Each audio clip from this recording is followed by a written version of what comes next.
перші напади на Україну стосовно того, що негайно федералізація. Тільки федералізація, тільки в Мінських угодах, і потім ми можемо щось робити. Що було, до речі, підтримано і деякими західними урядами.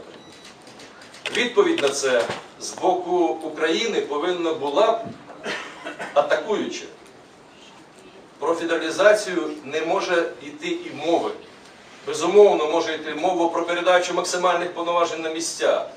Безумовно, про те, що демократія – це місцеве самоуправління. Що можуть місця вибрані з губернаторів, фінанси, будь ласка.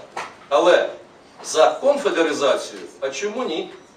А чому ініціатива польського президента про створення конфедерації міжмор'я, між Балтикою і Чорноморським регіоном, вона не варта для того, щоб принаймні почати негайні консультації по всіх країнах від Прибалтики до Чорного моря про створення конфедерації ефективного захисту у випадку агресії, яка очевидно зараз є актуальна.